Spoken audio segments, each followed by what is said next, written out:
নমস্কার বন্ধুরা, আরবিপি চ্যানেলে আপনাদের সবাইকে জানাই স্বাগতম। চলে এসেছি রোশনাই নতুন একটি আপডেটস নিয়ে। আজকের পর্বে শুরুতেই আপনারা দেখতে পাবেন আরণ্যকের বাবা ছোটকে বলতে লাগে, আচ্ছা তোমার কি এই পরিবারের বিষয়ে কোনো দায় দায়িত্ব নেই? মা বাবা কি আমার একার যে আমি সব দিকে সামলে যাব? তোমার কি কোনো দায়িত্ব নেই? সংসারে কি কিছু দেওয়ার মতো প্রয়োজন মনে করো না? পর জেঠিমা বলে, আচ্ছা ঠাকুরপো, তুমি যদি কিছু মনে না করো তাহলে আমি একটা কথা বলি। রাজা তো কলেজে চাকরি করে, আর শুনেছি কলেজের চাকরির পয়সাও নাকি খুব ভালো।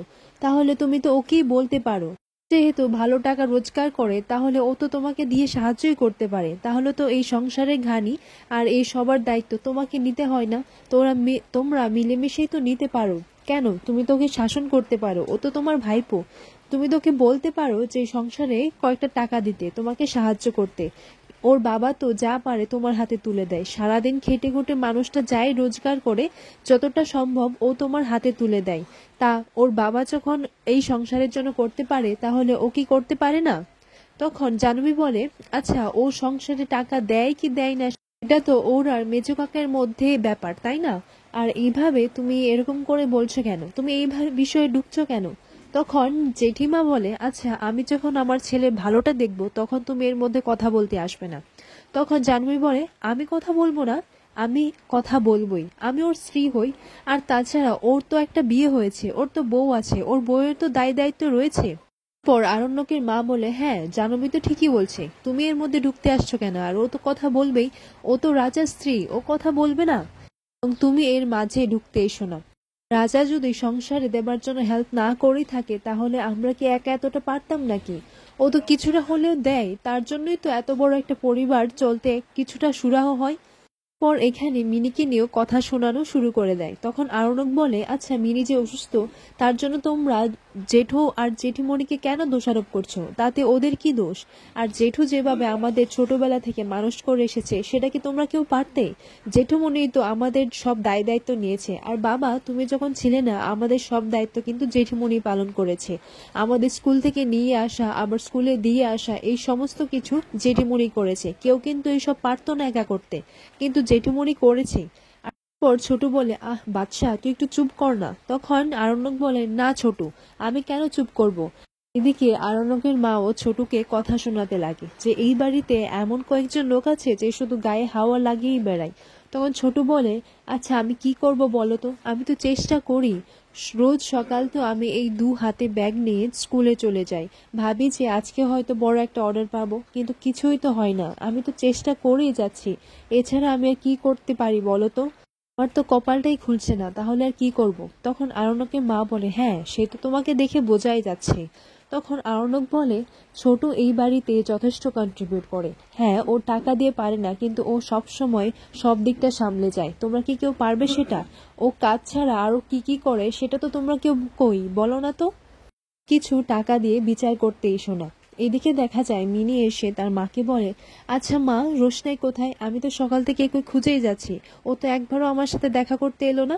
তো আমাকে খাইয়ে দেয়। জানো মা, আমি একটা খারাপ স্বপ্ন দেখেছি। আমি দেখেছি রোশনাইয়ের মুখ থেকে রক্ত পড়ছে। ওর কিছু হয়ে যাবে না তো? ওর মা বলে, এরকম কিচ্ছু হবে না। শরীরটা ভালো নেই তো, তাই ও হয়তো রেস্ট করছে। ওর ছোট বলে, দাঁড়া, তোকে যেতে হবে না, আমি গিয়ে দেখছি।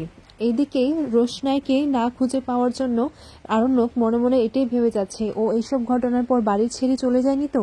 আর এতক্ষণ ধরে ওকে পাওয়া যাচ্ছে না, ওকে কেউ দেখলোই না। এরপর আরণ্যক সেখান থেকে চলে যেতে চাইলে আরণ্যকের বাবা বলে, এ কি, তুমি কোথায় যাচ্ছ? তখন আরণ্যক বলে, বললাম তো আমার খিদে নেই, আমার পেট ভরে গেছে। তখন জাহ্নবী বলে, রোশনাইকে খুঁজে পাওয়া যাচ্ছে না, সেটা শুনে বুঝি তোমার পেট ভরে গেছে? তখন আরণ্যক বলে, মেম সাহেব, সবসময় এত বাজে কথা বলো না। তখন রাজা বলে, ও বাজে কথা কি বলেছে? ও তো ঠিকই বলেছে, এতক্ষণ তো তুই খাচ্ছিলিস। আরণ্যকের মাও বলে, হ্যাঁ এতক্ষণ তো তুমি খাচ্ছিলে, আর এখন হঠাৎ করে খিদে নেই, পেট ভরে গেছে। আরণক বলে, আচ্ছা আমি কতটা খাবো কি কতটা খাবো না সেটাও এখন তোমাদের কাছ থেকে জানতে হবে? কতটুকু খেতে হবে? বললাম তো আমার পেট ভরে গেছে, আমার আর খেতে ইচ্ছে হচ্ছে না। আর এই বলে আরণ্যক সেখান থেকে চলে যায়। আরণ্যকের বাবা বলে, আচ্ছা ওই মেয়েটা ঘুমিয়ে যদি থাকে তাহলে এত চিৎকার করার কি আছে? আর আজকে বাড়িতে একটা উৎসব আছে, আর এইটা নিয়ে ওই মেয়েটা কি কি যে হাঙ্গামা করেছে, সব সময় মেয়েটা এরকমই করে। তখন জাহ্নবী বলে, তো কাকাই আরণ্যক তো সবসময় এই বাড়াবাড়িটাই করে, আর তুমি ওটা সায় দিয়ে যাও, এটা কেন সেটা আমি কিছুতেই বুঝতে পারছি না। আর আমি তাই এটা একেবারের জন্য শেষ করতে চাইছি। তখন আরণ্যক সেদিকে গিয়ে দেখে যে রোশনাই বেহুশ হয়ে পড়ে আছে। রোশনাইয়ের পালস পাওয়া যাচ্ছে না, আর এটা দেখে এ খুব কান্নাকাটি করতে লাগে। বলে, ছোটু, আমাদের তাড়াতাড়ি করে যে করে হোক রোশনাকে হাসপাতালে নিয়ে যেতে হবে। ওর পালস পাওয়া যাচ্ছে না, ওর হাত পা ঠান্ডা হয়ে গেছে। তখন এটা শুনে মিনি আরো কান্নায় ভেঙে পড়ে। তখন আরণক বলে, মিনি প্লিজ তুমি একটু চুপ করো, নিজেকে শান্ত করো। তখন ছোটু বলে, এইভাবে কাঁদিস না, তুই একটু শান্ত হ। অন্যদিকে দেখা যায় আরণ্যকের মা এটা চিন্তা করতে লাগে যে ওর যদি কিছু হয়ে যায় তাহলে আমাদের থানা পুলিশ করতে হবে না তো, আমরা যদি ফেঁসে যাই। তখন জাহ্নবী বলে, কিছু চিন্তা করো না মেজো কাকিয়া, তুমি দেখো কিচ্ছু হবে না। আর আমরা তো সবাই একই জায়গা থেকে খেয়েছি, তাই না? আর ওই যদি ডাক্তারে এরকম কিছু দেখেও তাহলে এটা দেখা যাবে যে ও বেশি কিছু একটা ডোজ নিয়েছে। আর আমরা তো সবাই একসাথেই খেয়েছি, বাকি সবার তো ঠান্ডায় খেয়ে কিছুই হলো না, আর ওর হয়েছে, ও হয়তো একটু বেশি খেয়ে নিয়েছে তাই এরকমটা হয়েছে। তুমি এসব নিয়ে আর চিন্তা করো না। দেখা যায় ছোট বাদশাকে এটাই বলতে লাগে, অন্যরা কি ভাববে, সবাই কি ভাববে। তখন আরণ্যক বলে, সবাই কে কি ভাববে সেটা আমি কেয়ার করি না, I don't damn care, but ওকে আমাকে এক্ষুনি বাঁচাতে হবে। এরপর আরণ্যক রোশনাইকে কোলে নিয়ে নিচে চলে আসে। তখন আরণ্যকের মা বলে, তুমি একে এভাবে কোলে নিয়েছো কেন, ওকে নিচে নামাও। তখন রাজা বলে, আচ্ছা তুই ওকে এক্ষুনি নামা, আমি ডাক্তার ডাকছি। তখন আরণ্যক বলে, তোকে আর কিচ্ছু করতে হবে না। এরপর আরণ্যকের বাবা বলে, তুমি এরকম ভাবে চিৎকার করছো কেন? তখন আরণ্যক বলে, আমি এখন চিৎকার করবো নয়তো আর কখন করব। আর আমি ভেবেছিলাম এই বাড়ির মানুষগুলোর মধ্যে একটু মনুষ্যত্ব আছে, কিন্তু আমি ভুল ছিলাম। তোমাদের মধ্যে তো একটু মনুষ্যত্ব বোধ নেই। আমি রোশনাইকে হাসপাতালে নিয়ে যাচ্ছি। ছোটু, তুমি দাঁড়িয়ে আছো কেন, এক্ষুনি চলো। তখন ছোটু বলে, হ্যাঁ হ্যাঁ তাড়াতাড়ি চল।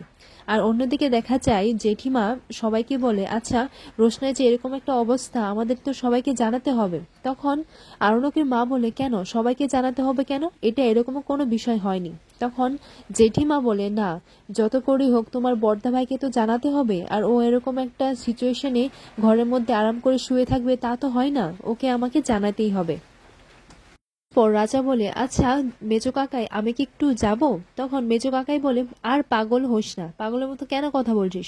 তুই হঠাৎ করে গিয়ে কোথায় কাকি খুঁজবি? তখন রাজা বলে, আমি না হয় ছোটকে একটা ফোন করে নেব, আমি গিয়ে কি একবার দেখবো? পর আরণ্যকের বাবা বলে, না থাক, তোকে আর এইসবের মধ্যে জড়াতে হবে না। অন্যদিকে দেখা যায় আরণ্যক খুবই দ্রুত গতিতে তার গাড়িটা চালাতে থাকে। তখন ছোট বলে, বাচ্চা আস্তে গাড়িটা চালা, অ্যাক্সিডেন্ট হয়ে যাবে। তখন আরণ্যক বলে, না ছোট, আস্তে চালানোর মতো সিচুয়েশন এখন নয়, যে করেই হোক রোশনাইকে আমাদের তাড়াতাড়ি করে হাসপাতাল নিয়ে যেতে হবে।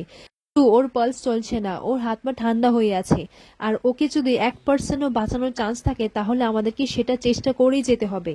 এভাবেই আজকের পর্বটি শেষ হয়।